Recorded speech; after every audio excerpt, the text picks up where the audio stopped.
We are here. Once again, appreciate everyone's patience.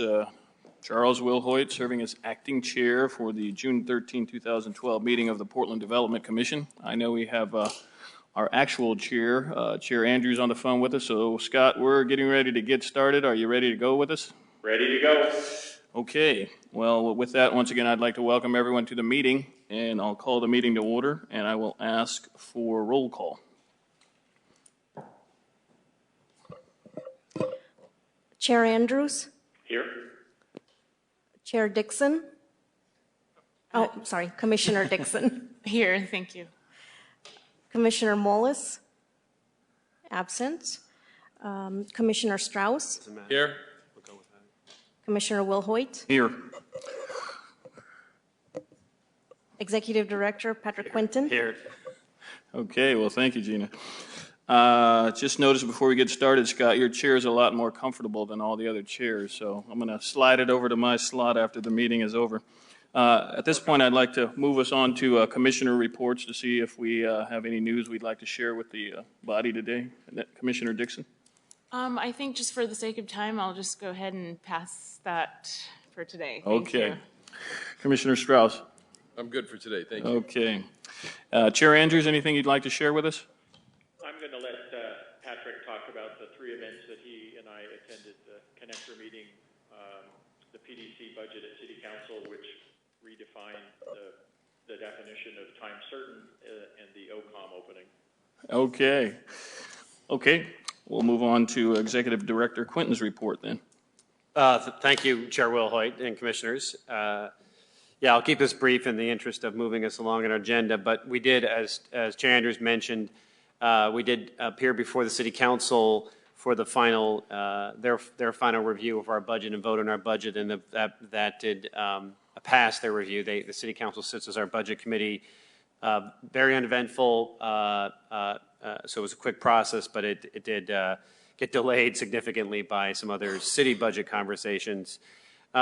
We did have a few grand openings. I think we mentioned last board meeting, the Vestas headquarters building opened a few weeks back. I know Commissioner Strauss was in attendance. It was a great event and just a fantastic building.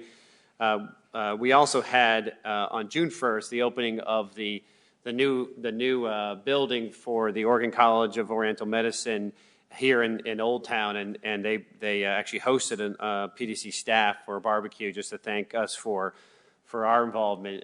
So great building, great venue for that school, and we truly appreciate their show of gratitude for us. It's the kind of project we love to do.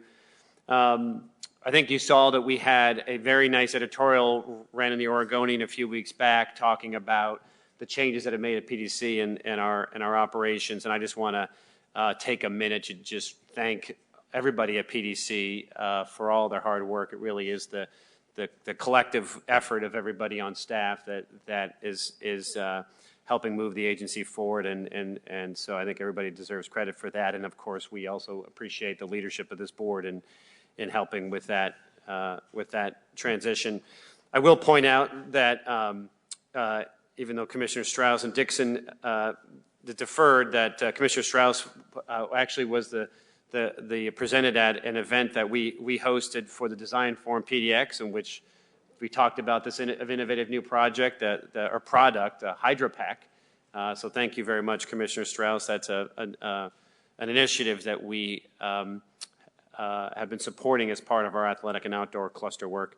And then on Friday, Commissioner Dixon will be speaking at the grand opening of the FBI headquarters building up by the airport. That's a project that's been long coming, and we're happy that building is nearing completion, and so everybody should come and listen to Commissioner Dixon.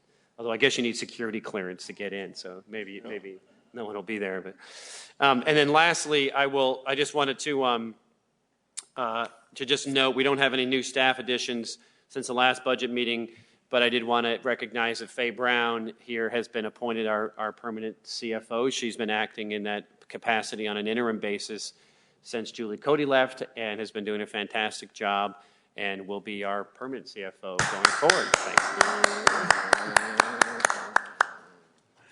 That's all. Well, thanks, Patrick. And as always, there's a lot going on. PDC's hands is on a lot of activity in the city, and we, as commissioners and staff, are involved in a lot of that activity. But it's nice to hear about the Vestas building, the Oregon College of Oriental Medicine, and more importantly, I think, is the positive editorial, as you mentioned, Director Quinton.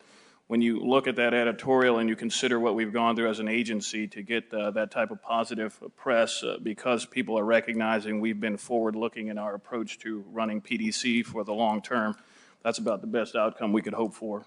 And we know the work is not done, but we've made substantial movement forward towards making sure PDC is viable for years to come. So very positive.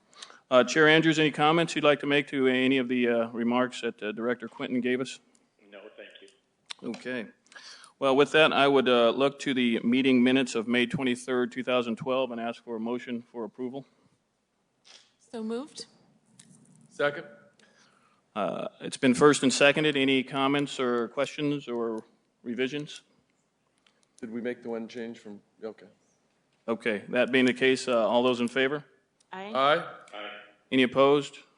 And I'll look to our legal counsel, but I was not present except for one item on the agenda, so do I officially abstain from the meeting minutes?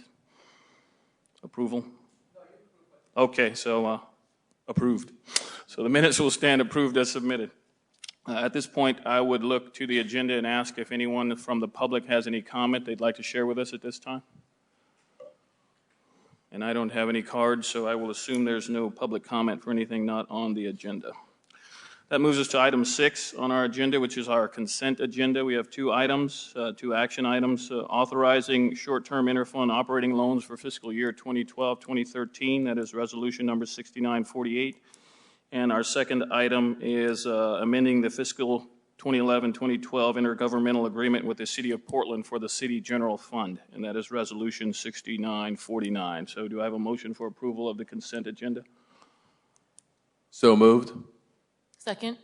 All those in favor? Aye. Aye. Aye. Any opposed? So the consent agenda will move forward as submitted. Okay. Ooh, we're ahead of schedule. It's kind of scary. Putting the pressure on Chair Andrews. Pressure's on Andrews. Have to travel today, so put the brakes on me if we need to. We'll move to our next item on the agenda. It is an action item. It is resolution number 6950, and this is recommending the City of Portland City Council authorize the Portland Development Commission to submit an application to the State of Oregon for designation of the East Portland Enterprise Zone and Electronic Commerce Zone. So I would ask Keith Witcosky, Deputy Director of Government Relations and Public Affairs, Morgan Masterson. Is Morgan with us today? She is. Oh, Morgan, you look Andy different. Okay, we have Andy Reed, our Business Development Coordinator. So, Keith, Andy, that table and floor are yours. All right, we'll run through a quick PowerPoint. Andy, you can. No, I don't want to give. You can do the I'm slides. here for the Sounds like duration. talk So No tell us what we PowerPoint. need to know. I've already made necessary changes, so I'll be here for the duration of the meeting. We learned a couple months ago that we have an opportunity to apply to Business Oregon for an additional enterprise zone designation in the city of Portland. We already have one in North and Northeast Portland. This was an action that was approved by the legislature in this session, and there's about 5 designations they're going to be making, and applications are due Friday. So we have an action with you today.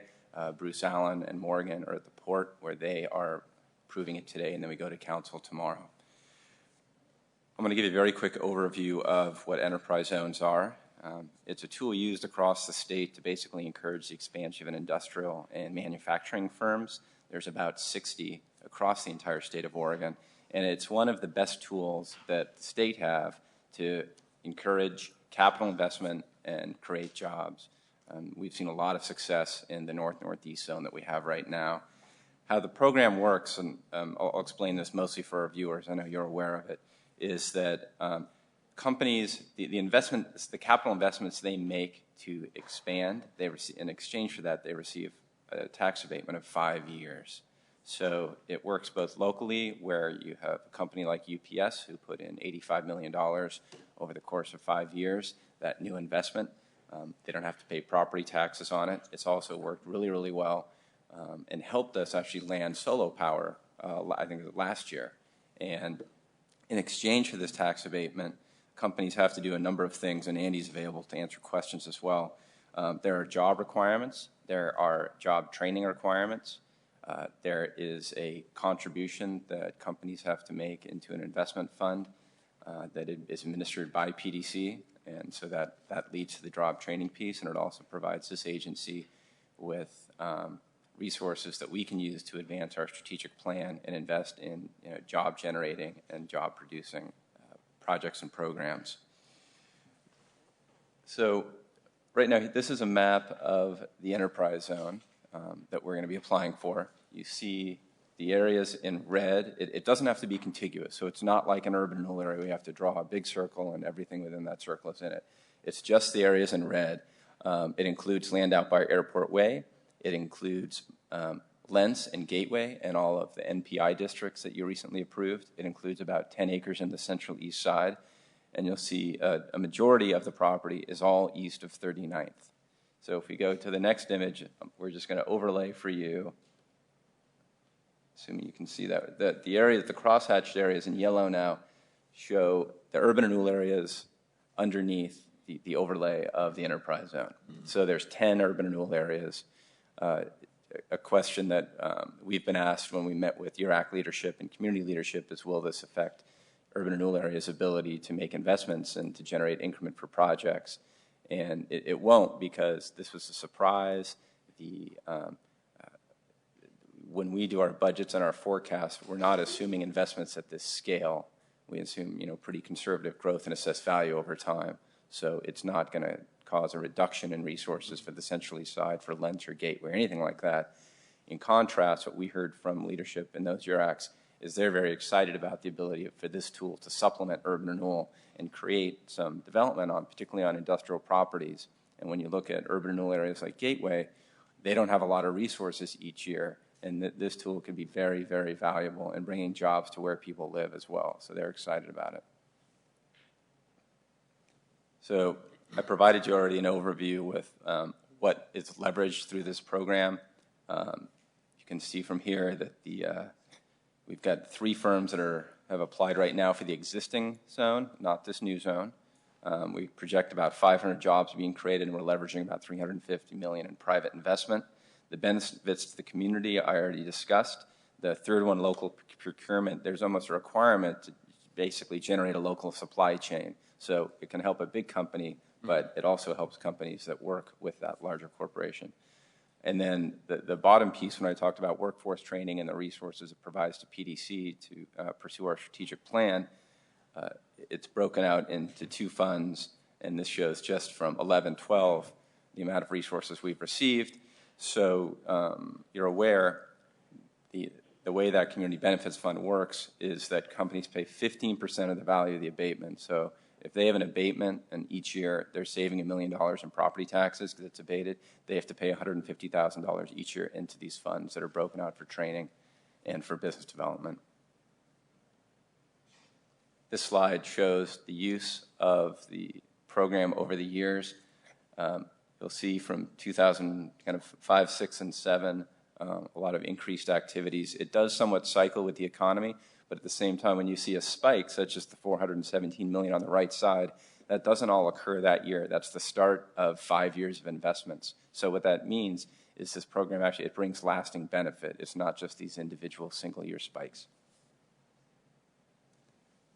This slide, again, it shows kind of a snapshot of 2009, 2010, where we had 21 companies in the program. You'll see the number of jobs, and I think one of the other numbers that's very important is wages and benefits combined is almost $30 per hour, which for a full-time job is close to about $60,000 a year in wages and benefits. And the last column on the right-hand side shows the local procurement that I'd mentioned. And then this is just a little bit more detail on the job training pieces and the kind of skill sets that people are learning and how those skill sets and the training modules are directly linked to the opportunity. And that's why you see like the 600 plus people at the Solo Power Job Fair. The training pieces would train them to be able to be more competitive and more appealing to those jobs. And that training is focused, and the benefits are all focused on residents within the zone. So for East Portland, again, they'd have their own zone and they'd have access to these kinds of benefits. and then here's the timeline that I just mentioned.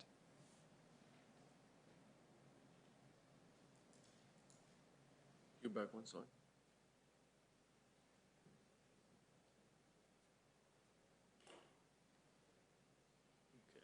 Okay. Okay, well, thanks. I don't see any comments from the public on this item, so I think we'll move right into questions from the commissioners.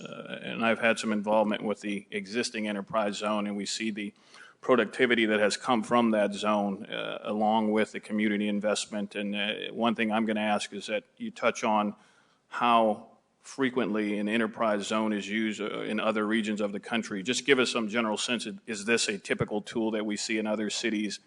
And then how the new investment group will operate. Will it operate similar to the existing enterprise zone investment committee, which is made up of community members? So if you touch on those two, and then I'll move to Commissioner Dixon and Commissioner Strauss, and we'll close with Chair Andrews. My name is Andy Reed. Commissioners Patrick, thanks for having us here. Without really knowing exactly what happens in all 50 states, my impression is there are similar incentives to the enterprise zone around the U.S. Within Oregon, there are 60 zones, so it's a really important tool for the state. And definitely something that is used as a major incentive. In terms of how this is going to operate, we've decided that at the moment what we're going to do is basically replicate the existing policy with a very quick timeline in getting something approved.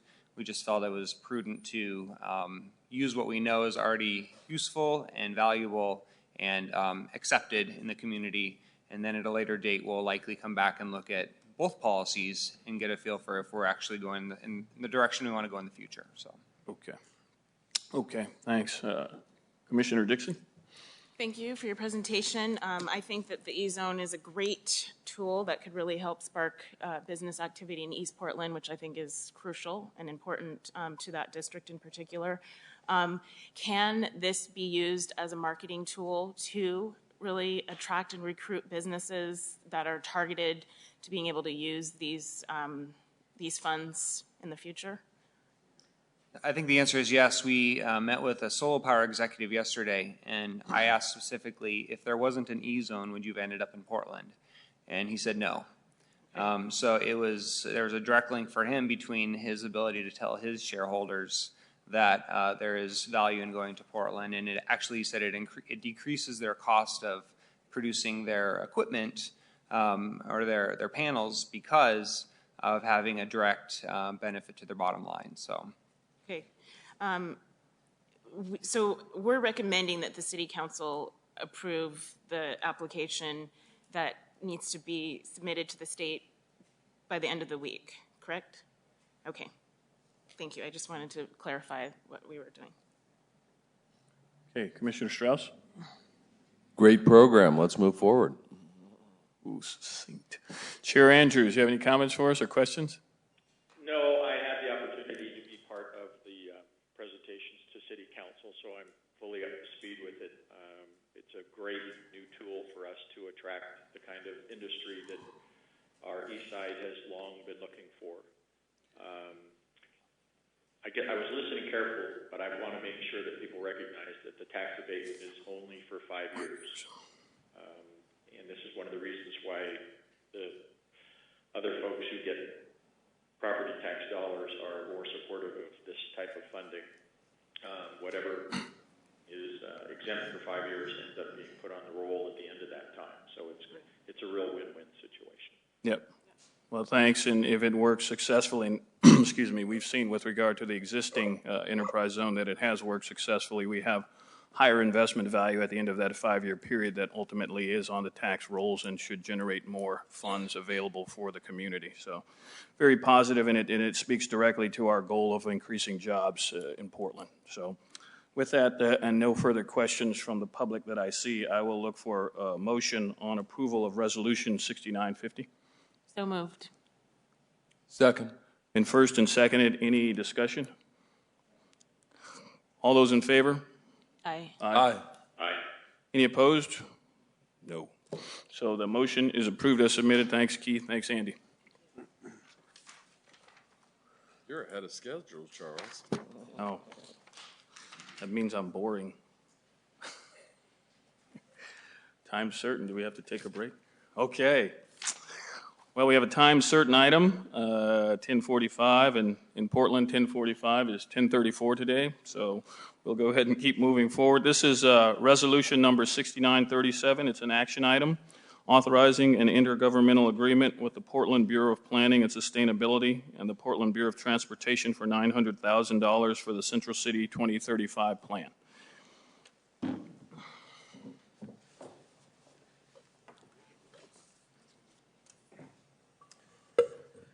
Good morning, Commissioners, Chair, multiple chairs, Executive Director Quinton.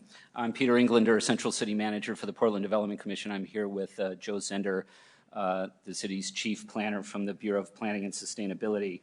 Intergovernmental agreements with the Planning Bureau have had significant impact on our economic development work over time.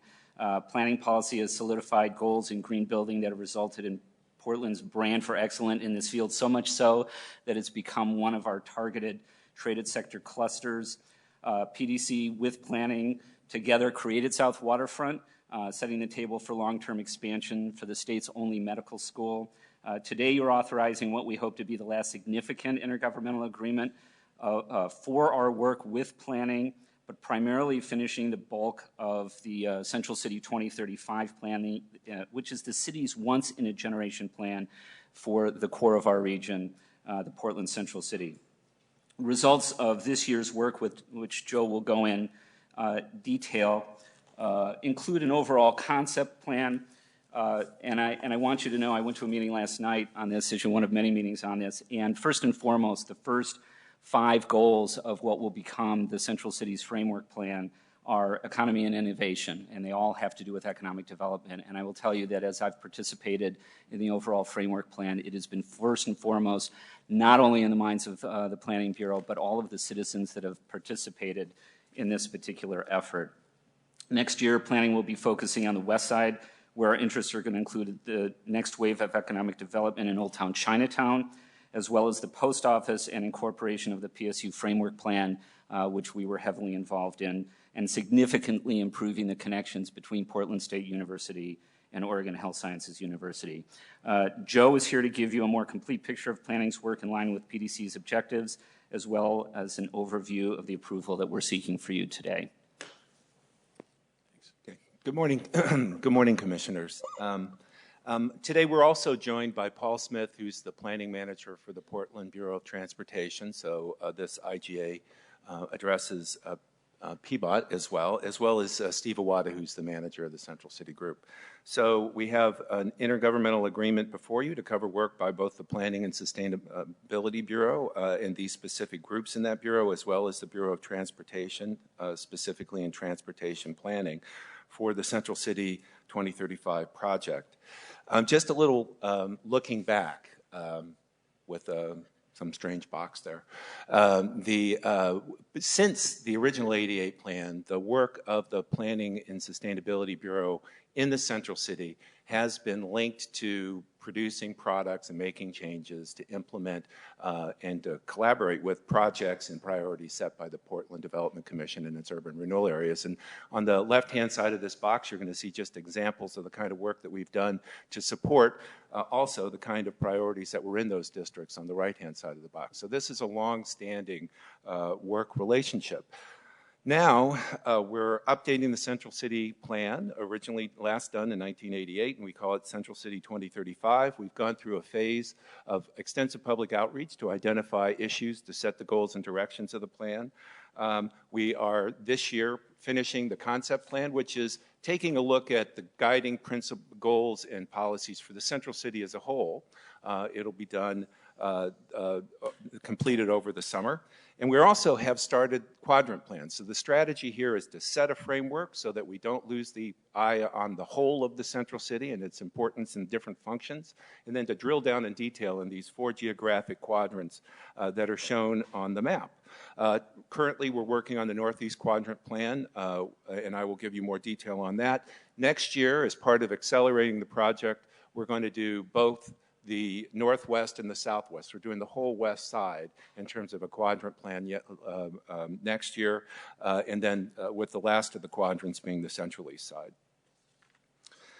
So the framework plan. The framework plan as it's being drafted right now, and it was actually, the policy portions of it were approved by the committee last night, has 5 sections, and as Peter said, the first of these sections specifically targets economy and innovation. And really the guiding impetus with this, and actually even the support of the committee that was helping us frame it, is to reassert and to make sure that we're effective stewards of the economic importance and role of the central city in the region and as part of the whole overall citywide economy. And there's 4 other areas in there too that we're setting framework directions for that are shown on the slide. When you look at the economic development strategy, you can see the direct link and actually where we're taking this guidance from in that strategy. The principle that's shown here on this slide is what we took as sort of part of our starting place. And actually 3 of the specific sort of areas of recommendation in the strategy, urban innovation, the vitality of the central city, and higher education are very explicitly focuses of the framework plan. When you look at specifics, of what this means when you translate it into a long-range development plan, something like the Central City 2035, we're going to be looking at zoning and regulatory changes and improvements and incentive packages. And part of what we found in the research section of this was research on the cost competitiveness of Portland, of Central City for economic development. And it really shined a bright light on the importance of B and C, Class B and C space for the sectors that we're targeting in the strategy, and actually our competitive position in the region.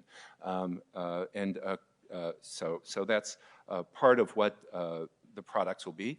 Parking strategies and the redo of the parking plan and regulations for the central city are part of this, and parking in the central city is clearly linked to the cost competitiveness, and we believe the physical development and economic development of the city. And the approach that we're taking is really to simplify, add flexibility, to increase the opportunity for joint use. So maximize the use of this limited amount of parking we have. It's too restrictive now and can open up opportunities for additional uses and development. We have a section in there that's really picking up on the ideas in the Central City retail strategy. And specifically here, we have policies now that in trying to promote a vital Central City maybe over stretches the amount of retail that we can expect to see everywhere in the central city. Focusing that down more strategically, matching what's a more reasonable supply to accomplish, strengthening those places where we think it's most competitive and important, and that's in line with that strategy. And then finally, there's this thing that one of the challenges that the growth of the central city faces relates to the state transportation planning rule. And this is wonkish. However, I can't understate its importance in that currently, under the state transportation planning rule, increases in development in the central city that affect the freeway, ODOT can and has to say no to. Or we have to step up and make freeway improvements with them and figure out how to do that. So situations like Conway face this straight on. Other places where we expect to see more development face this challenge. This is a big deal to solve this. In the last round of updates at the state level, they created this category called a multimodal mixed-use area, an MMA, which is a new acronym, so we love it. But what it does is it says places like the central city, which is designated in the regional plan and even state plans as the highest density place and the economic center of the region, have to be judged by a different standard. And we can go through and sort of pre-approve the level of development that we expect to get to and get ourselves out of this transportation rule issue. That's one of the specific deliverables that we're working on. So, moving on to the Northeast. That's where you were. Did I skip over one? So 4 quadrants, again, and as I said, we're doing Northeast now, and I'm going to talk about that. We're going to do the whole west side starting this fall, this winter, and that will take 12 to 18 months, and then we finish up with the central east side. Let me talk a little bit about the Northeast quadrant, which also will be done over the summer. We're almost complete with this project, so you get a sense of what comes in these quadrant plans. The quadrant plan for Northeast looks at from the Banfield approximately Schuyler, to that, the Lloyd Center, the Lloyd District, the Rose Quarter, the Blanchard Building, Lower Albina, that whole swath of Northeast Portland. And we're updating our land use and development policies and related comprehensive plan regulations. We're building in provisions to encourage commercial development, but specifically supporting existing buildings, especially or existing businesses, especially on those Main Street corridors. Encourage in general growth and redevelopment with a big focus on residential development in Lloyd District, not to in the exclusion of commercial development at all, but to get Lloyd District moving. Because the amount of unrealized development potential in Lloyd District is significant. We expect to see 30,000 more households in the next 25 years in the Central City. Those will be scattered around the Central City, but there's a great opportunity, as you're seeing in the Scott Langley proposal now for the superblock in the Lloyd District, to see more development there. And what we've learned from the Pearl, these mixed-use districts really do generate employment and jobs, so that's part of the focus there. Specifically in the Northeast Quadrant, you're also, it's building on work that PDC has done in the past around those specific sites. You've all been seeing a lot of the work on the Rose Garden, the Rose Quarter, Blanchard, the Convention Center. It's got policies and provisions in there to support the directions that we're setting on those. And specifically on the Blanchard building, we'll talk about a bit here. It's setting up to rezone the Blanchard building for redevelopment. It's setting up to increase, as I'll talk about next, the transportation access and sort of for the Blanchard building, and also to promote development on both sides of Broadway along the Rose Quarter. So you're getting that kind of piece of the work that we've already done on that shown, and including increasing heights, increasing the development potential on what's called the Red Lion or the Thunderbird site, but it's that waterfront lot down there by the Rose Garden along Interstate that Paul Allen owns. It supports and has recommendations that help move along the Lloyd Eco District, and we're concentrating height and development entitlements over by the Convention Center and trying to look at ways to create incentives and flexibility to support that node. A really important part, a really interesting part of this work happens to be that we did the land use and development plan for the Northeast Quadrant in partnership with ODOT, and in a way that we've never worked with ODOT before, looking at, for their point of view, the highest accident freeway location in the state, and the one that's at the top of the freight community sort of issues, which is this two-lane stretch of I-5 as it goes past the Rose Garden, from about Fremont Bridge around to where it hooks up to 84. Top of the freight community's list for a long time. And we've managed through this process to get community consensus, although there's still some issues, but community consensus around a proposal that increases the number of lanes in what we call the trench there without going outside the trench, so you don't actually have to increase the width of the freeway. It significantly improves safety, significantly improves freight reliability, economic development reasons for this, and at the same time, by working collaboratively with ODOT, we've come up with a proposal that since we have to rebuild all of the, this thing doesn't have a pointer, but since you have to rebuild all of the bridges, all those roads that cross the trench, we can significantly reconfigure them. And if you've ever watched traffic and pedestrians try to get to the Rose Garden on event night, you know what a mess this is, or go through there, one of the highest accident Broadway-Wilder bike corridors in the city.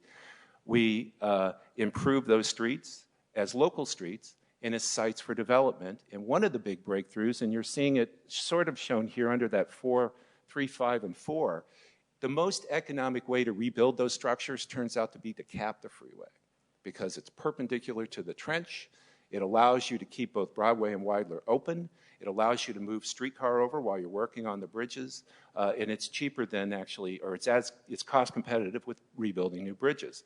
Significant improvements there while we're accomplishing a state priority in the freeway. Not that there's money now to build this, but we have a project that we can take forward to get approved by the Oregon Transportation Commission, sets it up for development in the future when the funding becomes available. Another significant issue or improvement on this is the notion, and it's a little bit hard to see, but we are, in the plan, able to create a new connection between Vancouver and Williams over to Dixon. And if Dixon is the street that the Blanchard building sits on. Today, the Blanchard building in this public school headquarters is only accessible from Broadway. And also you can go down to Interstate. But what we do by this improvement is make it safer for bikes. You put the Blanchard building in a much more developable situation. And actually currently, even though permits are down, we're seeing significant development along Vancouver and Williams. A little bit, it connects it with that energy as well. It puts it on the map in a new way. We're very excited about the potential of this, once again, cost competitive with other freeway approaches. So after, and that's that one. Peter, do you know? There you go. Thank you. So I'm just going to run quickly through the west side, what we're looking at, just so you get a sense of the relationship of the work that we're doing to PDC's agenda. So when we do this, the west side quadrant plan, we're going to be looking at the area around PSU. We're revisiting Waterfront Park, sort of the NATO development along NATO. We're taking a close look at street character and development. This is an innovation, actually, that we developed in the Northeast Quadrant, and that's where I'm talking about. It really puts us in a position to support the retail development strategy.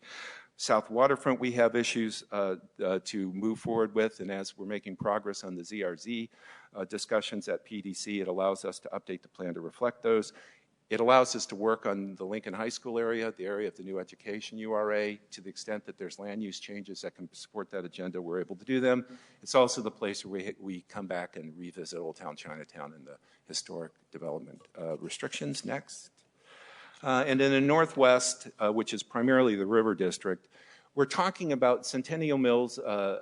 One of the proposals in the new plan that we want to develop is this notion of a master plan, where rather than coming down and just sort of specifically detailing the zoning, you're saying for a site that's large, develop a master plan within some parameters, and it creates flexibility. We think it's a very useful kind of approach for Centennial and for the post office, both of which are your west side issues. And then finally, when we get to the Central East side, the connections to the economic development strategy include what we've already done, which was create this employment opportunity sub-area, which liberalized the type of employment you can get in the Central East side without tipping it over into Class A or higher cost offices to totally disrupt the economics of an industrial area.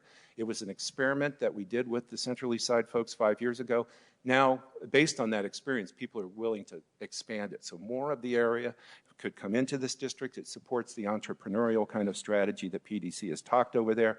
We're going to see significant potentially development along the streetcar line, so we're able to take a look at that. We have new stations on the Milwaukee Light Rail line coming in at Clinton and at OMSI. And those districts as well have a major land use rethink that will be part of that quadrant plan. So finally, we're doing the Central City 2035, which creates the basis to update the comprehensive plan. The comprehensive plan is sort of the document that we have to use then to, on the basis of which to approve any land use changes and zoning code changes. So it sets us up for being able to do that. It sets us up for being able to make changes to the transportation system plan, which controls our transportation investments over years. And as I already ranted about the MMA, we think with the Oregon Transportation Board is going to be a major accomplishment for the Central City. So thank you. Well, thank you, Joe. And I know, Peter, you mentioned other people were with us. Were they going to come up to the table and share any comments with us? I don't think so, but they're happy to answer questions. Okay. Paul Smith is here from the Bureau of Transportation because that's part of this IGA as well. Okay. And I don't have any comment cards or questions from the public at this point. I don't see anyone raising their hand, so we'll assume we won't have any public comment. So we'll move right into the questions from the commissioners. And Joe and Steve and Paul, thanks for joining us today. Appreciate the very detailed discussion. I won't even make a joke about it. We plan a lot in Portland. We hear that a lot. And I think the main reason is people in Portland are so appreciative of both the economic and commercial as well as the natural beauty that we have. And part of the issue is planning to make sure we preserve both ends of that and we're doing it more and more with an economic hat on. So we appreciate very much the detail you provided, Joe. And the question is, we of course view ourselves as partners. We have to be partners. We want to work together effectively. I think the public sometimes looks at planning and they look at our 2035 circumstance and they say, well, when does the planning part end? And I'm just asking that, not expecting a direct, pure answer, but I'd like to have you, Joe, give us your thoughts on if someone approaches you and says, well, another plan, where are we in this plan? When is it done? And from the perspective of funding from PDC, what is your expectation going forward? Thank you. The plans that we're doing right now have been hard to get birthed, hard to get started, but they also are plans that are, as Peter said, generational. We did our comprehensive plan, which we're also at the Bureau doing for the whole city right now, in 1980. So, and the Central City Plan, 1988.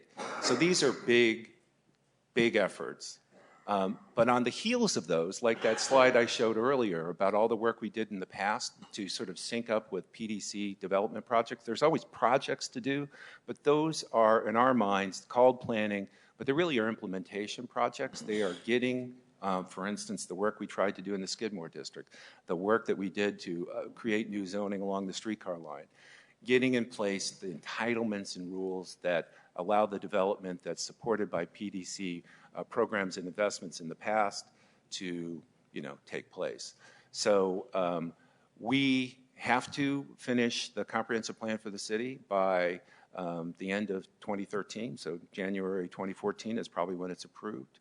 That's a big moment. After that, there's going to be refinement plans, but going out and fixing specific things, development, new town centers in East Portland, if there's zoning that we find is an impediment to that. That kind of work will always continue.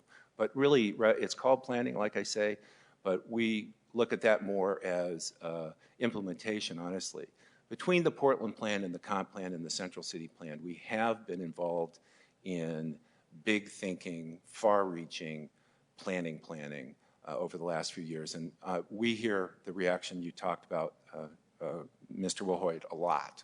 So we're aware of that and trying to bring these projects to an end because we can't continue them. We're going to lose momentum, and momentum's critical in having success. Okay. Well, I appreciate the response. I just wanted you to give us some perspective because we do hear discussion about planning, and as you put it, it is a comprehensive plan that is continually evolving, and the evolution part is the implementation of different aspects to meet our global plan. So that's kind of how I always look at it, but happy to give you the opportunity to explain that.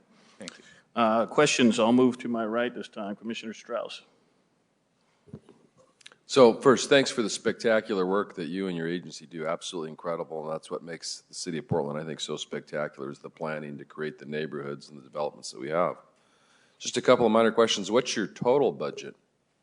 Well, for planning, on the planning program in the coming year, we have a $5.7 million. That's all of planning. So that's the comprehensive plan. That's Central City planning. That's river planning. In that group also is district planning, which is kind of a community development liaison program we have. It includes our technical work and our GIS and graphics. We have about, I think, 30-some planners told, and then that group is bigger because of all the other programs that are kind of associated with it. I apologize. I do get through the day by creating boundaries, and I don't know the number for the whole Bureau on the sustainability side, but that's just the planning side. Yeah. You don't know either, Peter? What it is for the entire Bureau of Planning and Sustainability? Yeah. No, I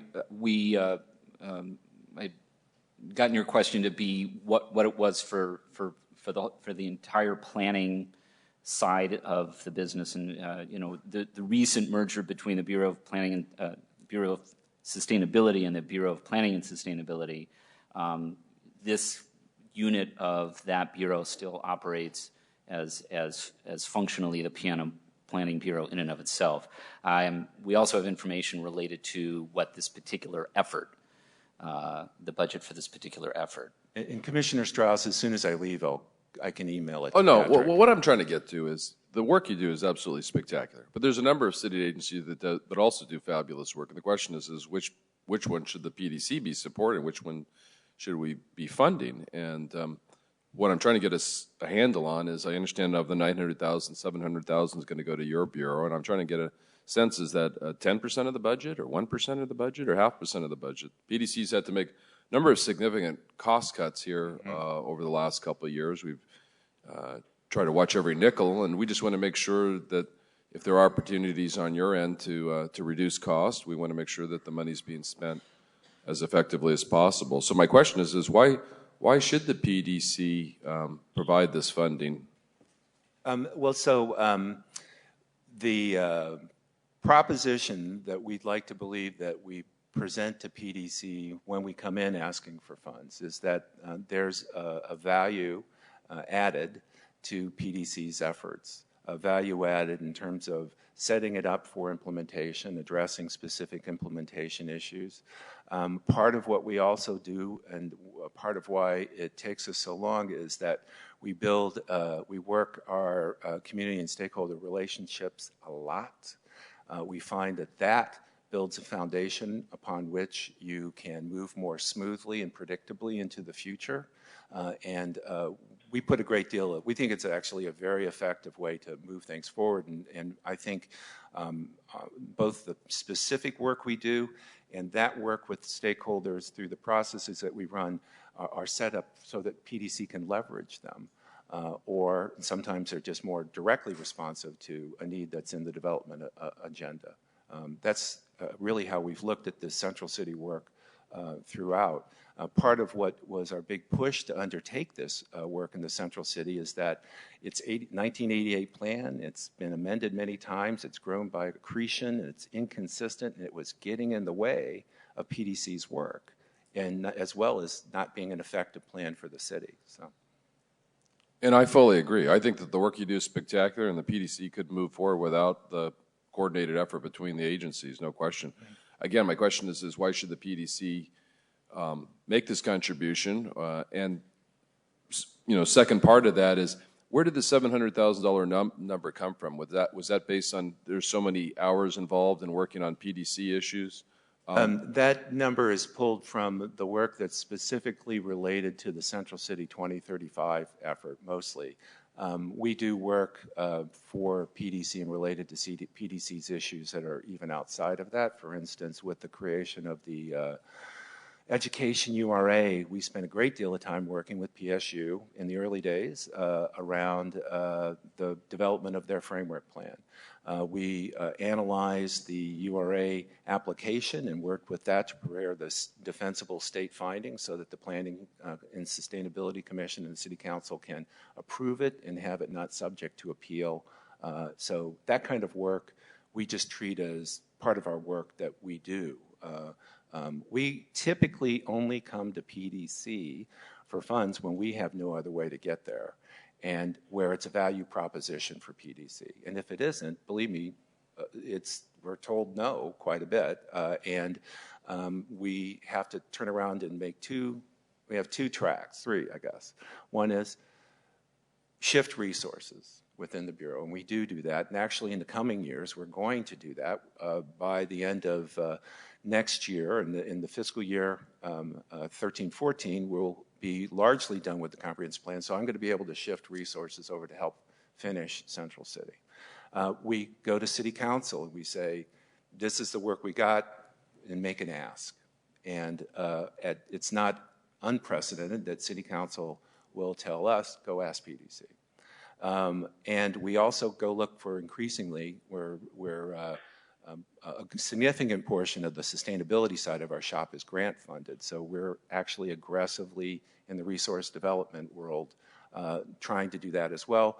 Planning is such a prime or essential or basic public service.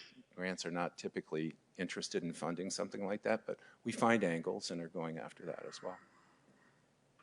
Well, I appreciate it. I don't mean to badger you in any way, but I want to make sure that this PDC funds are being used appropriately. In the future, my preference would be to see the work that you're doing that directly relates to the PDC broken out as an expense that we would cover, and I think that would be much more appropriate. So maybe if you would consider that in the future, I think that'd be great.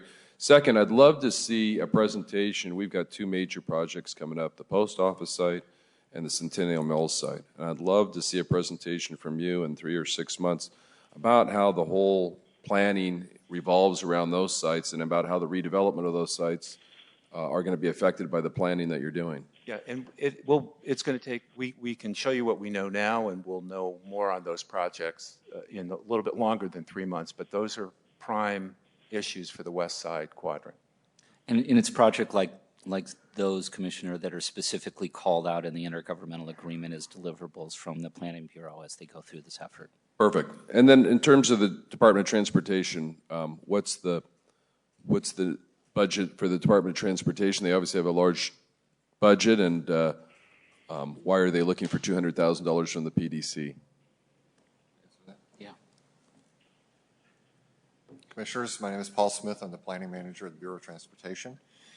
So Joe really did the highlights, and I can build off of that. There are 2 fiscal years in the agreement. One is the fiscal year that will end in 2 weeks. So we obviously know what we have done. Almost all of the effort from the Bureau of Transportation has been on the northeast quadrant plan. Our funding is just over $100,000. We have done the computerized traffic modeling of the whole area in concert with ODOT and their consultants. We have been the lead bureau in that extensive redesign of the whole street system, including the Hancock connection over to Dixon to connect to the Blanchard site. We have, I think, an unprecedented agreement with ODOT, and it was we just kind of got a head nod yesterday from the Bureau of the Planning and Sustainability Commission. The Northeast Quadrant Plan will go to City Council in October, and will go to the Oregon Transportation Commission in December when they meet here in Portland. And the key thing is this acronym that Joe is having fun with, the multimodal mixed-use area. Right now, and our Bureau has been the lead in working with ODOT on the transportation impacts of developments like the Conway development and others like it in the past. And the issue in the Northeast Quadrant is the Broadway-Weidler interchange, but specifically its off-ramps from the freeway, okay? And it's very common sense that if you're the operator and owner of a freeway and your traffic is exiting, that you do not want a queue to build up so long that it backs onto the main line of the freeway. That is a huge safety hazard, and ODOT is very concerned about that. So we have worked with them on a plan to manage that traffic to the point that ODOT staff will be recommending to the Commission that they approve a facility plan for I-5 and Broadway-Weidler that will allow the development that can be supported by the new roadway system. Allow that development to occur even before the improvements are made. That is pretty unprecedented, and that's the sort of lifting of the transportation planning rule, which in the past can actually stop development. If ODOT feels that the 405 ramps in Northwest, for example, cannot support new traffic for development, then they can veto it. So our work has been focused on the new street system in Northeast. Now the difference next year is we're going to do 2 quadrants, Northwest and Southwest. We have $90,000 for transportation to participate, and we'll be focusing the whole team really on some specific development sites. ODOT will not be funding any work. We will not be looking at any changes to 405 or what we call I-5 South. So we'll be simply working on the street system to see what changes might be needed or what foundation might be needed to lay for future changes to the streets to support specific development sites in the entire western quadrants. This MMA designation, when we get it for the Northeast Quadrant, it'll be the first in the state. And it's a new rule. The state, ODOT, is actually figuring out how to designate it, what it means. So our work over there has set us up to be able to pursue that for the rest of the central city as well. So, and the facility plan drafted by ODOT staff now recommends the designation for the Northeast Quadrant. Whereas for the rest of the central city, the Bureau of Transportation is seeking outside funding to make the case, which is pretty complicated, that the whole central city should become a multimodal mixed-use area. So that's where most of our work is focused. Right, and so that would be grant funds that we've applied for, PBOT's applied for to supplement the work in the central city. And where did the $200,000 number come from? It's a little less than what we call one FTE, one full-time equivalent. Planning has a larger staff, as you noticed. But so we basically have one transportation planner who spends 85% of his time, being the transportation planner as part of this larger team. I would assume there's support and other things associated with that, because I think it'd probably shock people if one FTE was $200,000. No, it's per year, so it's an average of 100,000 per year. Okay. Yeah. Okay. It would be shocking. Yeah. Well, in any event, I just want to make sure that we're watching every dollar of the taxpayers' money. It's being used appropriately, and so certainly next year I'd love to see these tied directly to PDC projects so we can follow that thinking. Thanks for the questions. Thanks. Commissioner Dixon. Thank you for your presentation. I think, again, as Commissioner Strauss pointed out, it's not that we have issues with the work that you've done. It's been a huge value to the city, and it is a partnership. We all work together to help each other out. So we do appreciate the good work that you've done. It's just that our realities are similar to those of everyone. I mean, we're facing the same budget constraints that all the agencies are. So it's very difficult when we have to determine, over $1 million to a planning that may or may not benefit the work that we're focused on. I think that's the number one issue. So it is really important that the outcomes of your work are directly correlated with, what we're focusing on currently as an agency for it to be a benefit to our organization. And I want to make sure that that is going to be the focused goal, because otherwise I just don't see it making sense for us. And also, is there any opportunity that this number could be reduced? In the current IGA? Well, so 1 year has got 2 more weeks in it, so okay. We know what we've spent this year. And next year, practically, we've taken general fund cuts as well, and we're stepping up to try to do the whole west side. So I think I would not, I don't see a way to be able to come close to delivering what we need to keep momentum up and give you a product with cuts. The cuts to the PDC money directly in our shop at least, and actually in Paul's as well, correspond to staff. And if we don't have the people, we can't do it. And it's not an ongoing situation. These are these generational plans, but I think that's the situation we're in. But okay, I think that's about it for now. Chair Andrews, any questions or comments? Well, just a quick comment. The city's budget is obviously quite complex. I think you have seen the media say that this particular budget, there was an amazing effort, and the mayor's office did a tremendous job of coordinating the needs and also the requirement of a number of bureaus, and that requires intergovernmental agreement that are sometimes a little bit more difficult to trace than others. But I really appreciate our commissioner's concern. We know what our future revenue look like, and we are going to have to be more and more concerned with these kinds of items. But it's very important, and I know we need to finish this plan, so let's go. Okay. Well, Joe and Paul and Steve, I think you've heard the comments and questions, and I once again want to refer back to your presentation, Joe, very detailed as far as the areas that are touched by the planning, and I think that's what people need to focus on right now. with the caveat, of course, that everyone wants us to be as cost efficient and as cost effective as possible and have as many direct tie-ins to the direct mission and goals of PDC. And I think you've heard that from what I saw on the screen and the areas you identified, South Waterfront, Centennial Mills Project, you look over to the Pearl, all of these things require planning. And I don't want to be trite or use cliches too much, but it brings to mind that those who fail to plan should plan to fail. And it seems to be a very simple expression, but it's very clear in its meaning. We do not fail to plan in Portland or in Oregon. We plan a lot, but I appreciate all the commissioners' comments and questions, and I hope you're taking them in the vein that they're intended.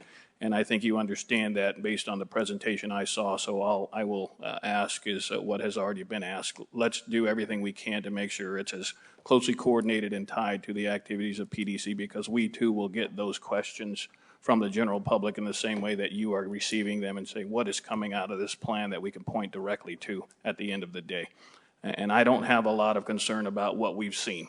We see a lot. Everyone has commented very favorably on the planning and the end result, but to the extent we can tie it directly as well as we can, I think that's all of our shared goal. So thanks again for coming in.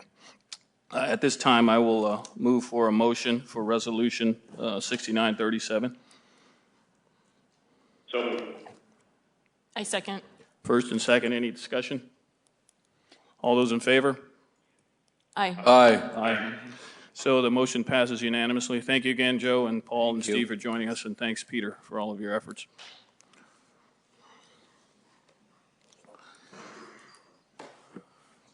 Okay, we will now move to what is item number 8 on our agenda. It's Report 1214, Resolution 6951.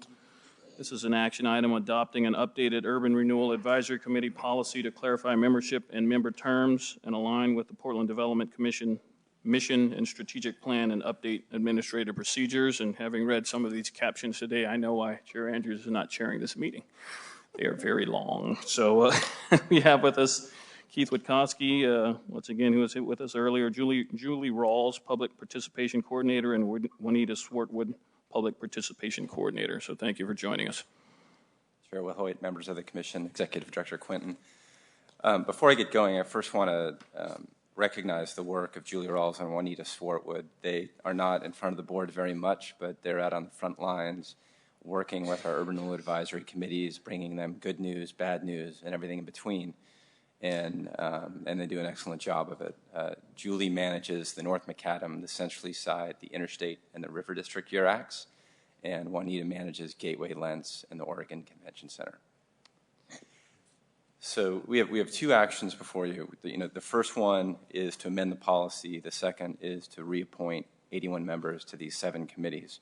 And before we get to that, I want to step back just a half step and look at what's occurred over the last year and set the context for this. Under Executive Director Quinton, PDC began to really operationalize the Council adopted economic development strategies that were passed in 2009 and 2011. This included the board adopting a new mission and a strategic plan, and that occurred in January 2012. And as you all know, these documents really helped the agency place a much clearer focus for our work and our investments. And as part of that, what's been going on in the last year is work to begin to upgrade and align the kind of advice and the kind of collaboration that we're seeking from our community volunteers. Before there was housing, before there was much more frequently large-scale redevelopment projects, a lot more infrastructure projects with other bureaus. And so while those documents were approved, while the mission's in place, what this team is doing is setting the stage to be able to work with our advisory committees and move forward under this new umbrella and this new focus. So last year, you probably recall that we took an interim step of appointing members to 1-year terms. And for the members that had not been on URACs before, we granted 3-year terms because it's such a steep educational curve. And what we've done in that time is we've conducted 3 surveys, which captured probably about 250 people participating, internal, external stakeholders, urban renewal advisory committee members, to get a sense of what works, what doesn't work within the system. and what they enjoy and what we can improve upon. We've looked at probably 19 different cities across the country who do economic development and said, well, how do you do public involvement? How do you do public participation? One of the nice things is I think we are well ahead of the pack in terms of our approach. And we've also begun to look at the model that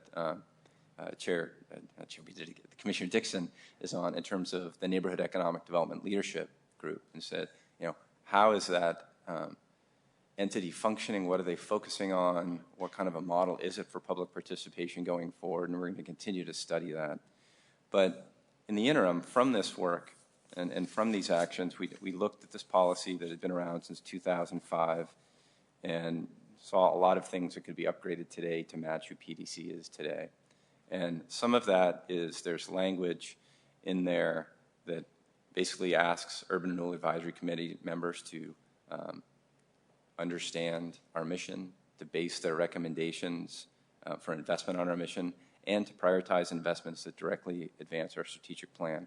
And we've been having these conversations with these groups ever since last summer to make sure that they're comfortable and then they understand that while maybe they volunteer for a nonprofit that provides X kind of a service, when they come to our meetings and to our committees, we just would like them to wear an economic development hat and think about things that can help the businesses expand and what kind of businesses do they want to see, and how can they therefore kind of provide advice in a greater context with what PDC is doing right now. We've also added in here a number of kind of administrative fixes and upgrades to the policy. There's a little more flexibility on term length. There is more flexibility on officer elections, and I'm not going to go through all these things. I'm just highlighting for you. And those two amendments allow the subsequent action to reappoint members for essentially terms of 15 months for those that have their term end this June, and 3 months for people whose term end next June. We've made, again, I mentioned we've made a large number of administrative changes. And what we've done through all this, and if you look at the red line, or if people in the public look at the red line documents online, one thing we emphasized was to uphold the guiding principles that we have for public participation, which makes us one of, I think, the better economic development agencies in the country.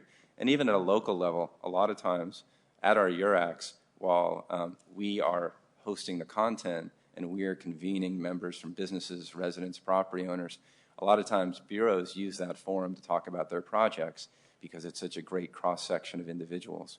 So we're really proud of it. We realize some improvements can occur, and a lot of those improvements are reflected in the action today.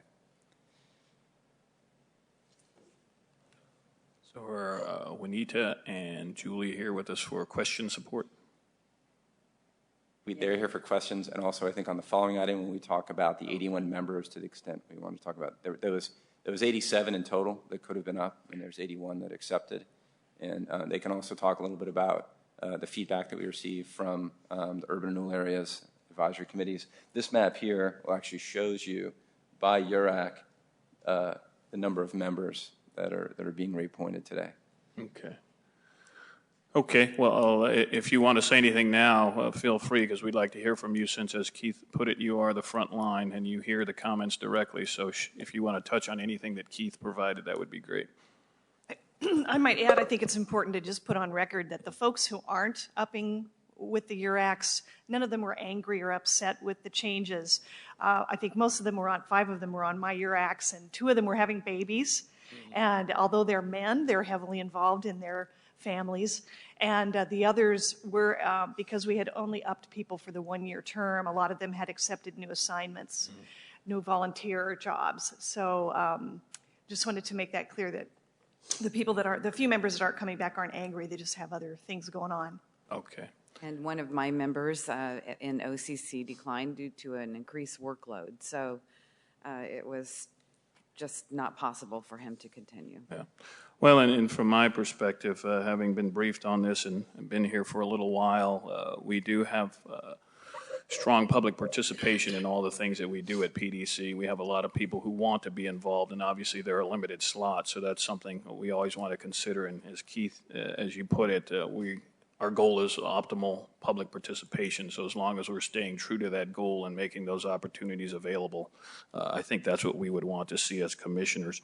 The other point is just looking at the URACs and looking at the public participation and looking at this restructuring. I think it ties directly into what we've been focusing on with regard to strategic planning. And I think the key point that people should take away from this is we have continuing participation, we have very strong commitment, and now people are really getting more in tune with our renewed focus and renewed mission of economic development. And that's very encouraging, I think, for everyone to hear. Keith, a comment? And we also want to emphasize that the URACs, the Neighborhood Economic Development Leadership Group, are a couple tools. We also have cluster industry advisory groups that advise on target industries. And we also set up special project-based committees, like we had the Burnside Bridgehead project committee a while ago. As we move forward with projects like the post office and other things, we're going to always continue to expand as needed to reflect local or regional input on our projects. Yep. Okay, so I'll move to my left this time. Commissioner Dixon. Thank you for your presentation.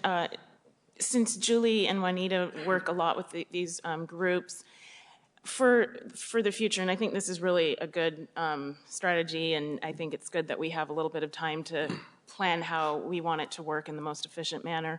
When you look at other committees or other clusters that we have, are you able to maybe see future leaders that could be on these URACs that you could recommend? Or when you look at, maybe people who come in from the public and they participate in these meetings, is there a way that we're able to track and maybe, again, try to recruit a good, diverse group of people in the future as we're trying to, really revamp the way this program works? Or how are you able to track our pools of the public? Well, we've been in this odd mode right now where we're not replacing vacancies. So I think probably Juanita and I would both, and Keith would agree that we need to improve the diversity on our URACs. It's something that we want to work on in the future, but we can't right now because we're just really holding steady to not filling vacancies right now. But I'd say, speaking from the URACs that I work with, almost everybody on those groups is a community leader. They're all really well-known and respected people in their communities, and that's been great. And so I think in the future we're looking to the NED group as a real model, and I think you have a number of people on that group who could be leaders moving forward as well. And we're watching that group carefully to see if that might be a model.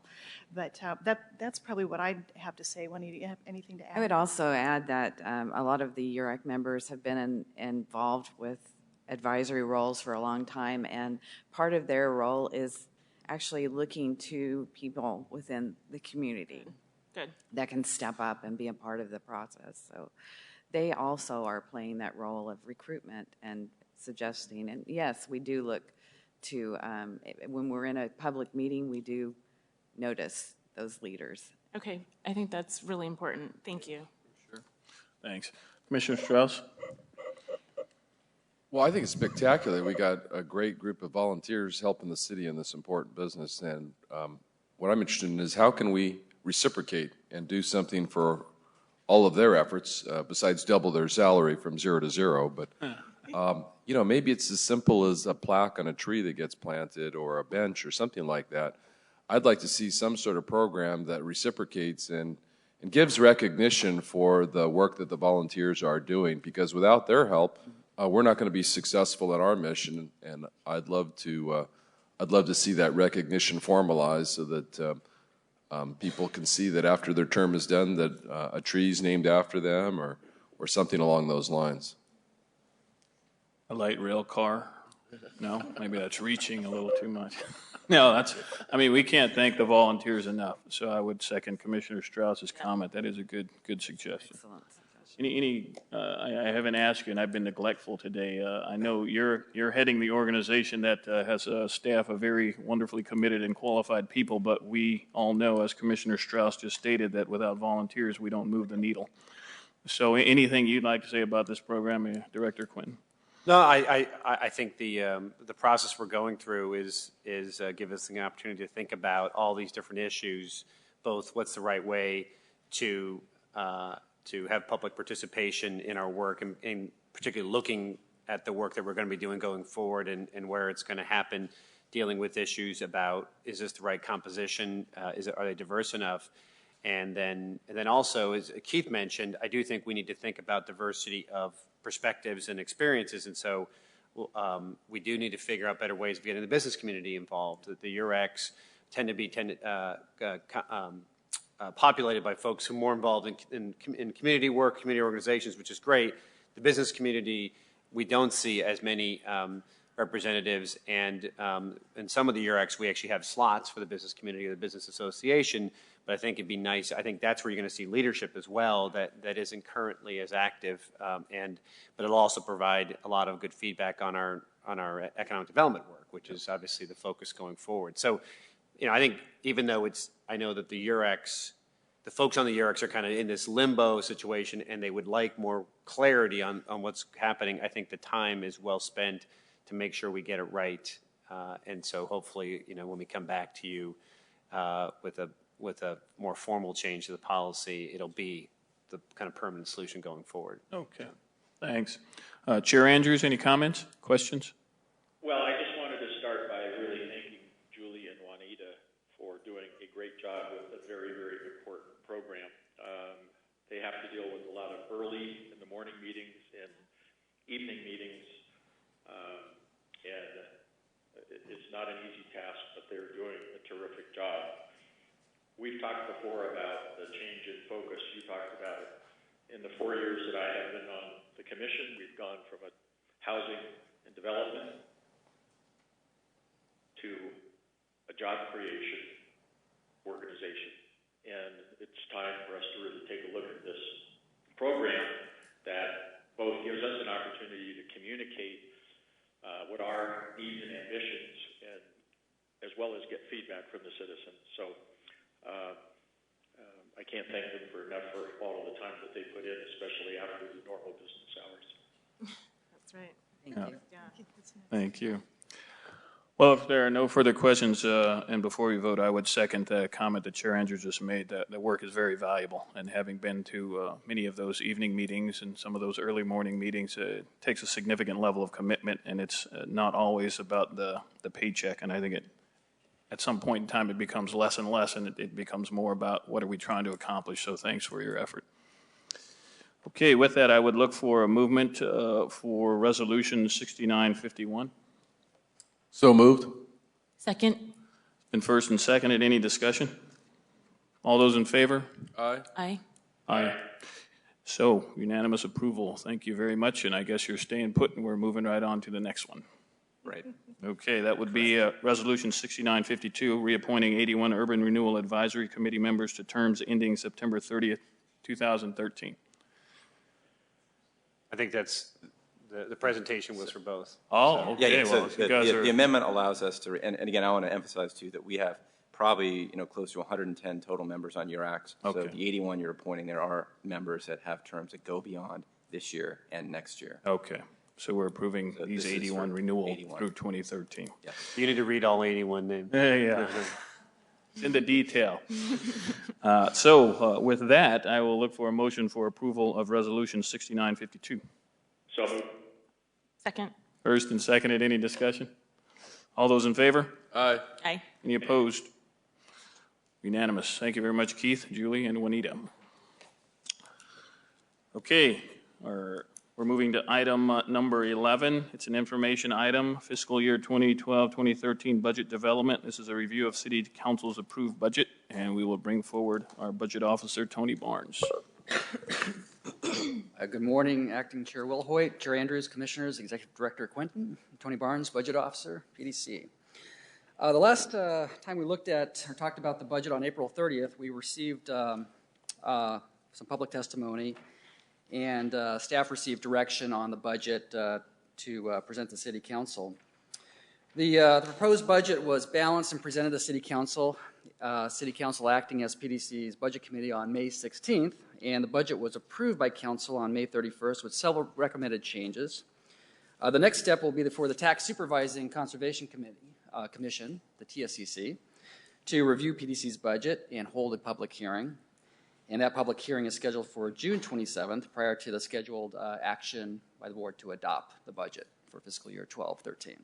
So today I'll provide a very quick summary of the changes that have occurred since April 30th and some of the recommended changes staff are bringing forward for inclusion in the adopted budget on June 27th. This is an opportunity for the board also to direct staff to make any additional changes to the budget for inclusion and adoption of the budget. I just want to point out that, excuse me, per budget law, that the changes are limited to a 10% increase in any one fund, being like a URA fund or a loan fund, to be included at adoption. So at a high-level summary, as an overview, PDC's budget includes about $167 million. That was the budget that was approved by City Council on May 30th. The expenditures are up about $25 million from the budget that you reviewed in January, the requested budget, and that's mainly related to project carryover that have moved from this year into next fiscal year.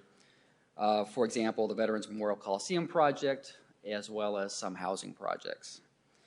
Housing includes about $42 million, about 25% of the budget. The set aside is at 30%, but since this is including all of PDC's resources above and beyond just the TIF resources, that number is less than 30%. Property redevelopment and business development combined, comprising all of PDC's core lending programs and projects, makes up about $81.5 million, about half of total PDC expenditures. And infrastructure accounts for about 16% of the budget. That includes Fields Park construction that's currently under construction, street improvement projects also planned, River District, Interstate, and Lentz URAs. And administration makes up about 10% of the expenditures at $17 million. A different way of viewing the budget, as we've looked at it before, this matrix shows across the top the different types of expenditures that are programmed in the budget. Personal services being staffing, materials and services, mainly contracts and different program dollars. Capital outlay being hard construction costs, as well as acquisitions and environmental work, as well as financial assistance, the loan and grant programs in PDC's budget. There is a lot of flexibility to move dollars between these categories depending on how the project and program ultimately gets implemented, whether it's a loan or a grant or a direct capital outlay. The total staffing makes up $16.8 million aligned across the different business lines. That's includes 135 staff that are positions that are budgeted in next fiscal year's budget. The materials and services makes up about $57 million. That includes about $8.5 million of primarily internal contracts, rent, the utilities, systems, with the balance being for external activities. Capital outlay is about $62 million, and financial assistance makes up $32 million, all the loans and grant programs that PDC is putting forward. So I'm going to talk quickly about some changes that we've seen since April 30th. As I mentioned on April 30th, we talked about full project budgeting. In the proposed budget, we've included some changes where staff allocations are and program allocations based on a review of project costs, what's going to require for implementing programs next year. We also had some selected project carry forward from 11-12 to 12-13, like the VMC project. Also, the River District, we had some specific changes. We, in the 5-year plan, brought the post office amount to a total of $62 million. That's consistent with what we had in prior budgets.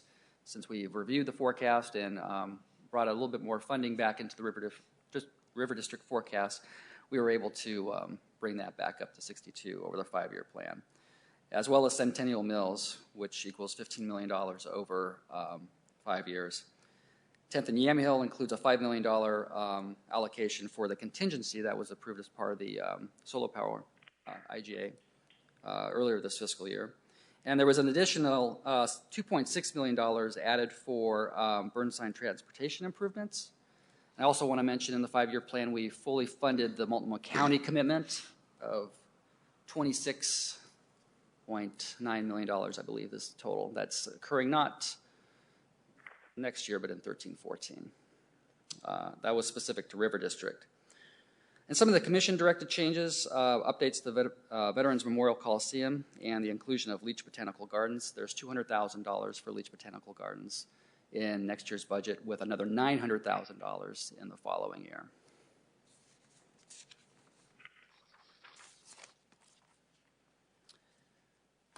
After the proposed budget was presented to council, staff recommended a couple other changes. Those included adding $5 million for Veterans Memorial Coliseum. That was originally in this fiscal year's budget to next year to match the timing of the project. And then there was an inclusion of $50,000 to the interstate small park improvements for 12-13. And we also included another $50,000 in the 13-14 forecast, so $100,000 total over 2 years. And those changes were included by City Council in the approved budget. So now there's a couple proposed changes that staff will be recommending for adoption of inclusion in the adopted budget.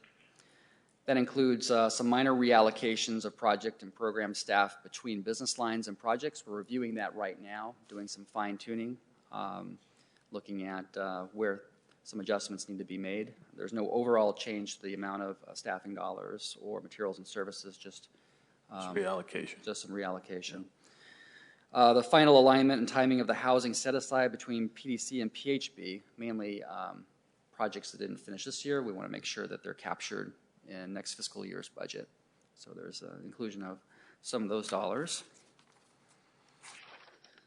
And then finally, one of our recommendations also related to housing is moving up $500,000 in Lentz set-aside funding for an intergenerational housing project that's supporting an MOU between the City of Portland and Portland Public Schools. So we're taking about $500,000 already established in the set-aside from, I believe it's fiscal year 14-15, and moving it to next fiscal year, so those dollars are available.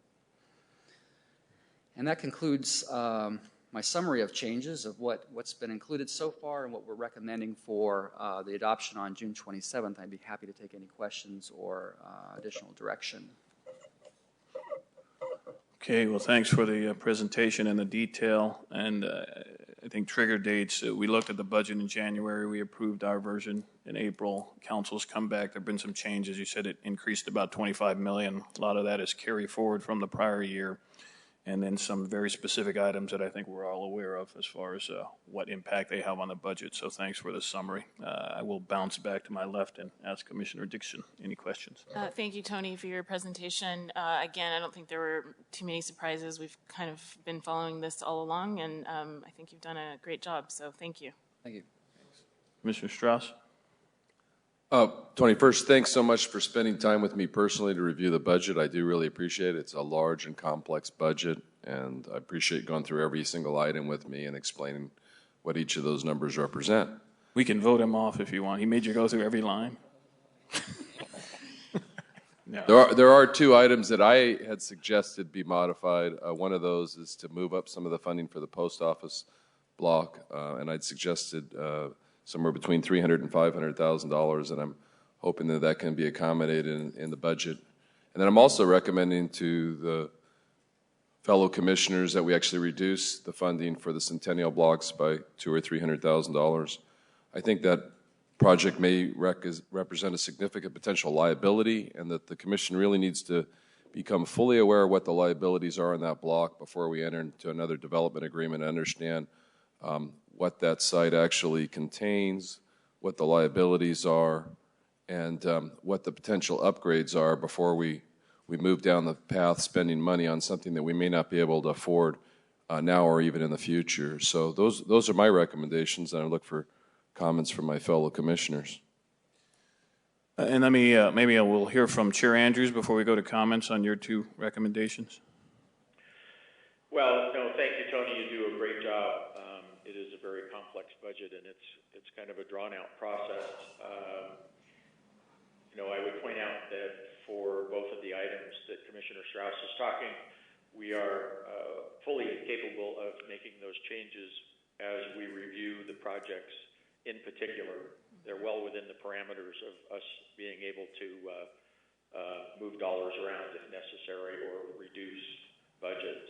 So at this point, I'm comfortable with the budget that we're looking at because there will be a further review of those projects as they come forward.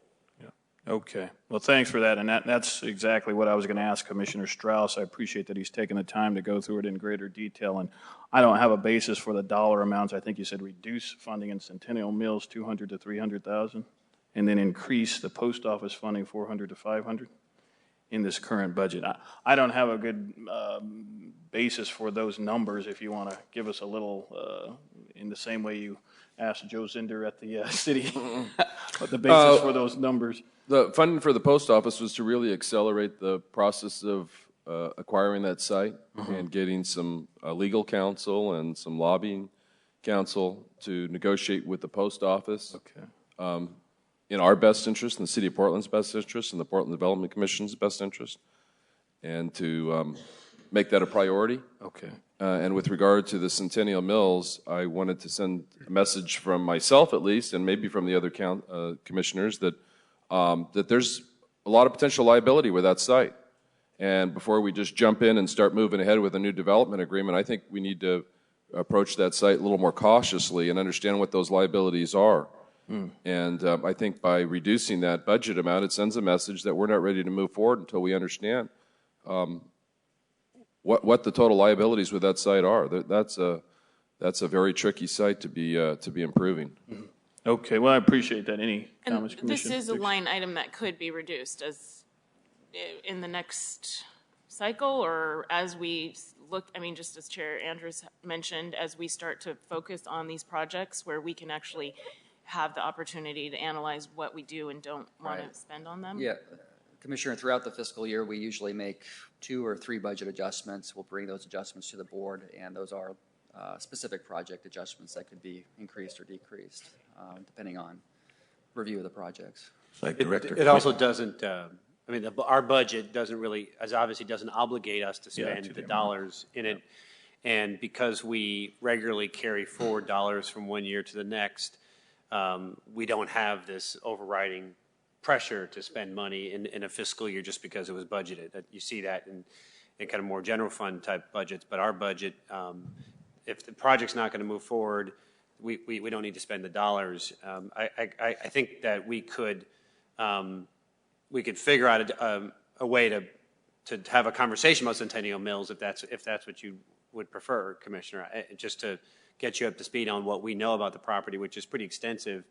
And then we also, before we enter into any kind of formal agreement, it would come to the board as well. So there's those steps that we could take as well to talk through our next steps on Centennial Mills. Okay. Well, based on Commissioner Strauss's recommendations and the comments, including Chair Andrews, I know Centennial Mills and the post office have been looked at for quite a while, and I really appreciate Commissioner Strauss's comments because it brings attention to things that, I think we have been paying attention to, but we can't pay any over amount of attention to. We can't be too responsible in that regard. So I would be reluctant to hold up or change the budget now, but I would suggest we have some conversations along the lines of Centennial Mills, whether we do it in smaller groups or however we need to in a briefing setting, so that we're as informed as we can be. Because right now we have $15 million allocated to the project, not committed, as Executive Director indicated, to spending 15, but that's a holder right now. And at 200 or 300, I get your point. You're stressing, have we taken all the looks we need to? And I don't think we can hurt ourselves by taking another look at that, given what's gone on at Centennial Mills. The post office, on the other hand, same situation. If we accelerate the process, if we want to do those types of things, that can be brought before us, and we can get briefed and talk a little bit more about how much that might cost. Yeah, and we can explore, I actually think it's somewhat of a different set of circumstances. I think we can explore whether or not we can move some money forward for 1213 that's currently sitting in future years, so that we have that money available in the event that we are able to accelerate the negotiations with the Postal Service and bring in additional help to make that happen. So I think that one is certainly one that we can explore before the next budget. I mean, we can explore both before the next budget. The Centennial Mills one, I was just wanted to make the point that it sounds like it's a bigger issue than just do we have, spending dollars or not. It's what level of conversation do we want to have at this point about Centennial Mills and what the risks are moving forward. Go ahead. Well, I appreciate those comments. I think it gives staff a clear direction if the budget's increased in one area and reduced in another area. It tells the staff where their importance should lie and where they should be putting their efforts forward. And that's why I'm making the budget adjustment recommendation. And I can see that other budgets are being adjusted, internally by staff where they think those focuses should be. And I'm certainly more than willing to support those efforts and to make sure those budget adjustments are accommodated. But again, I suggest that there's a renewed and immediate focus on the post office block and further consideration of the Centennial block till we get the facts on. So I'll leave it there. Okay, well, once again, appreciate the comments, and I think the messages have been sent. And Chair Andrews, anything to close before we look for a motion for approval of this item? Nope, I'm good. Okay. Well, with the comments having been made, I'm going to look for, actually, this is an informational item, no motion, sorry. Yep. Got ahead of myself. Everything was a motion today. No, thanks again for the comments. Definitely, I think, making the points that need to be made, and thank you, Tony, for the presentation. Thank you. Okay, we will move to our last action item of the day, Resolution 6953. You need to first adjourn the PDC board meeting. PDC board meeting would be adjourned, and then we need to convene the PDC audit committee. Do I have a secret script, or can I just? I think you can wing it. Okay, I'll wing it. We will now adjourn as the Portland Development Commission Board and re-adjourn as the Portland Development Commission Audit Committee. I'll hit the gavel. Okay. We will welcome Catherine Kaminsky, our accounting supervisor, and welcome our newly crowned Chief Financial Officer, Faye Brown. Catherine and Faye. Thank you very much. Director Quinton, Chair Andrews, Acting Chair Wilhoit, Commissioners. As you know, Oregon State Statute and the City Charter requires PDC to have an annual financial audit, and the Charter also charges the City Auditor with the responsibility of conducting the financial audit for the City of Portland. Back in 2007, the City Auditor's Office invited PDC to join the city in the financial audit in order to gain efficiencies. And the PDC agreed, and that contract expired this past May. The City Auditor's Office released a request for proposals to engage other municipal auditing firms licensed in the state of Oregon to submit proposals. And they sent out to 102 audit firms. 11 firms downloaded the proposal, only 3 bid and submitted proposals. Of those 3, only 1 was from the state of Oregon. The City Auditor's Office put together a committee of 11 members.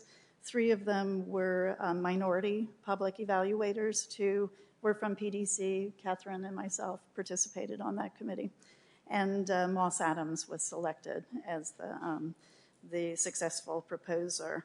So the PDC Audit Committee is required by its charter to approve the independent auditor, audit scope, schedule, and fees.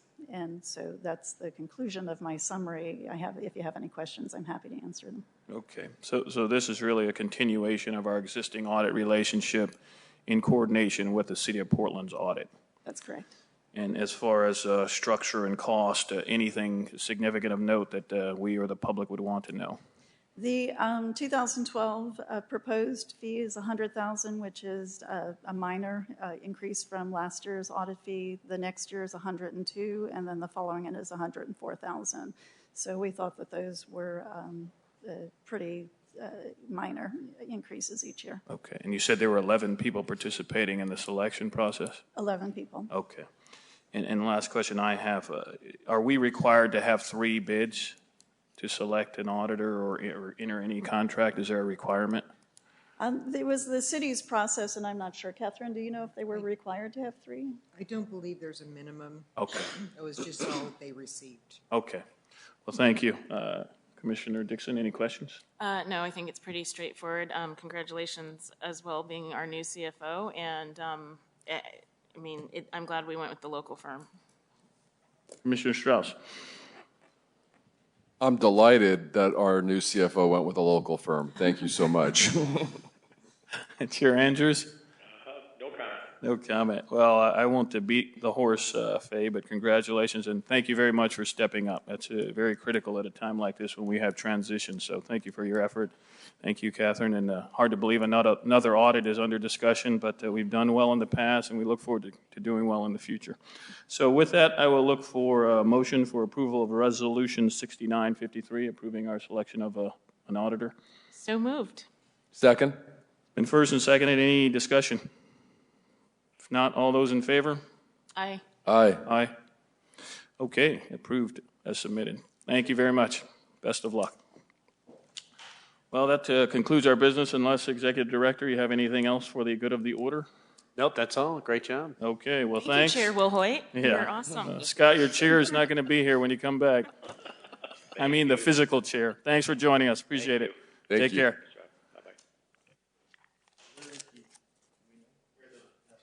Great job. Great job, buddy.